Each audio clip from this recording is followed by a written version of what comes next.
Hi, and welcome to our first episode of Wipeout Wednesday, where we look into practical solutions for when you are actually already underwater. You're not treading water, you're not doing okay, you're actually already drowning. Because a lot of advice is centered on the idea that you're mostly okay or you're treading water. It doesn't have anything to offer to those who are literally drowning. So today we're going to focus mostly on job searching advice for those who are already underwater, and you'll get a lot of advice that is geared towards people who are treading water or they're doing just about okay.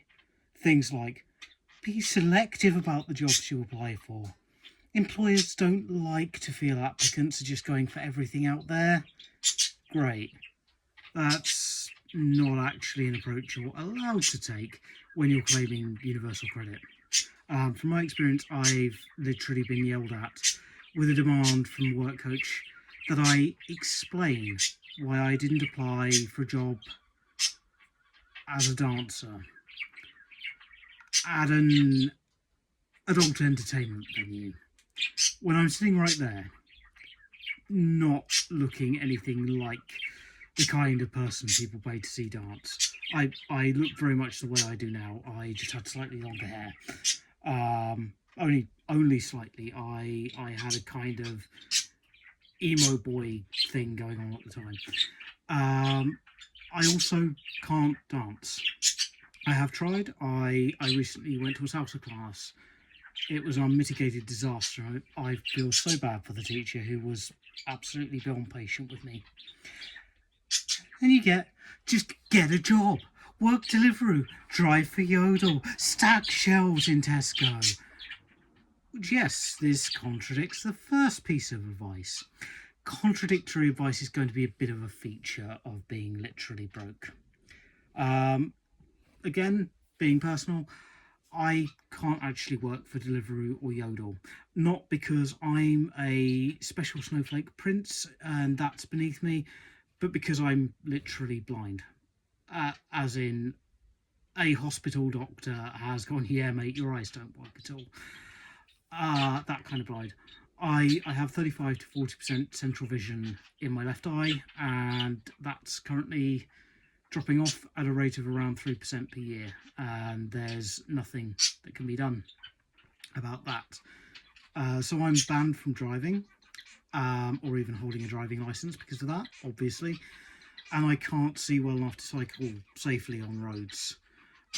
So I can't even hop on an e-bike and run around with Deliveroo, which is a shame because that seems like a fairly straightforward option otherwise.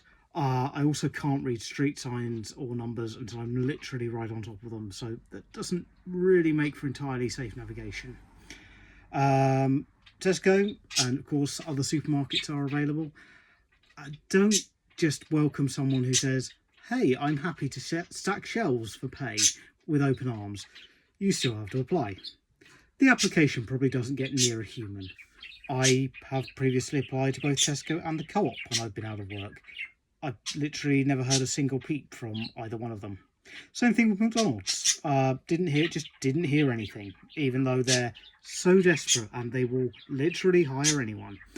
I've also previously worked with someone who was turned down for a job with McDonald's. It really isn't the case that, these jobs are basically nothing, so they'll literally take anyone if you show up and sound halfway intelligent.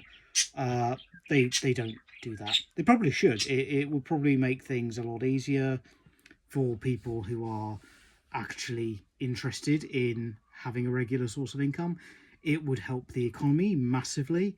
It would reduce the welfare bill a little bit. Not by much, because a lot of people in those jobs are probably also claiming welfare, because welfare is paid to people in work whose employers pay poverty wages. That's an important thing to know. Get a second job. Every single job I've had has actually prohibited their staff from having second jobs. That's mostly because I predominantly work white-collar jobs, but I strongly suspect that it's going to be an increasing issue with other jobs as well. I've literally known people who have been sacked because they were found to be working second jobs. Make coffee and lunches at home. When you're broke, you're already doing that typically. The assumption that someone who's genuinely struggling is spending £20 a week on meal deals or £25 a week on takeaway coffee is usually beyond wide of the mark and shows a complete lack of comprehension about what people are actually dealing with. For me, for example, £20 to £25 is basically my week's grocery budget. So, you know, I think that's where a lot of people are at. They don't have the money to be buying takeaway coffee every day or even every week. They're not buying meal deals for lunch. So, what do you do when broke looks like I've got £2.37 in my bank account, I have no idea where the next lot of money is coming from, and I've been turned down by OnlyFans? And yes, I actually have. I've been in that actual situation, including being turned down by OnlyFans. I don't know whether that's an achievement in itself. It's certainly not one I'd want to put on a CV, but let me know. Have you been turned down by specialist adult websites, shall we say? But, you know, that kind of work is significantly less interested in non-attractive men, which is fine. It's basically a giving the paying customers what they want deal, and not a woe is me, life is so terrible for men deal. If I were paying to look at pictures of people on the internet, I wouldn't pay to look at a picture of me either. It's why I don't have mirrors in my house. I won't even look at me for free. So, the job centre are going to demand 35 hours of work-related activity from you. So that's the first thing you're going to be considering when you're answering the question of what do I do when broke looks like having £2.37 in my bank account and being turned down by specialist adult websites.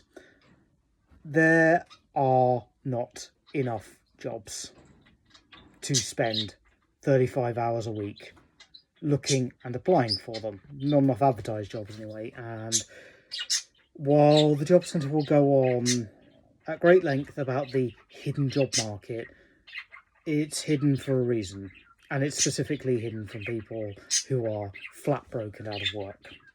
You're not going to find that job market. It's actually the job centre's job to find those jobs for you, that hidden job market.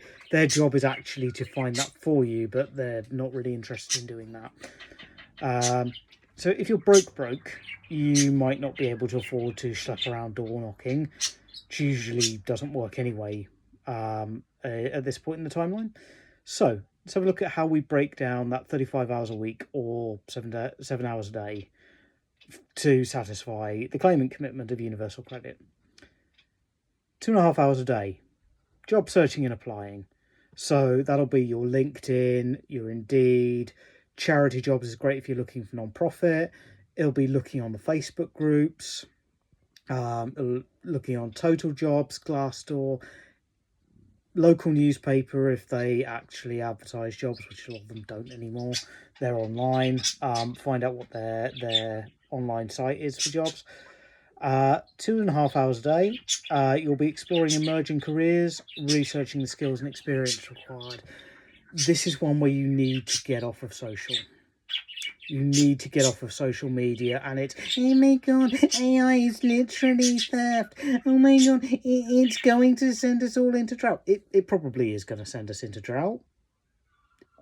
A lot of generative AI has been trained in somewhat dubious and not entirely ethical ways. Unfortunately, you can't afford to have morals. You can't, unless you've got someone who can pay your bills for you. And employers are moving to AI. The jobs market entirely is moving to AI. Whatever you feel about that personally, you are going to have to be okay with using AI. Beyond AI, there's obviously the offshore industry. If you're in a coastal area, there's the renewable energy sector. So things like that, any kind of emerging sectors and careers, have a look into those, and research what skills and experience they're expecting you to have, and with the experience, how you might get that. With the skills, are there any free courses in those skills? And an hour a day, you're going to be walking or wheeling, whichever is accessible to you, around your local area. And by local, that's where you don't have to pay to get to, and you can get there without paying for public transport fees or fuel in your car, without being exhausted. And you're going to see, what options are available. So who's got a notice up in their window saying they're looking for someone, what new businesses are being built up, what construction is going on. That means there might be businesses a few weeks or months down the line. And then final hour a day, you're going to be studying to upskill for those emerging in-demand careers that you've identified earlier. And that's going to be self-directed, it's going to be free online courses, you're going to use the library. And 2 is you're going to take advantage of free coaching and mental health opportunities. I use Nimble for coaching. I'm having a really positive experience with that at the moment. That's completely free. I also recently had a rapid resolution counselling session with the Spark. Again, that was free, and that was really productive. And the focus of that is that it's a single session that's very solutions focused, and that actually I found to be really helpful. And things like that, coaching, mental health support, helps you build your confidence, helps you identify your skills and strengths, gives you access to constructive feedback and the benefit of different perspectives, different people's perspectives. Also gets you used to engaging with people who aren't you, people who are in different situations to you, people who come from different backgrounds to you, which you're going to be doing in a job. You're not going to get to work with people who are exactly like you, and you need to be okay and comfortable with doing that.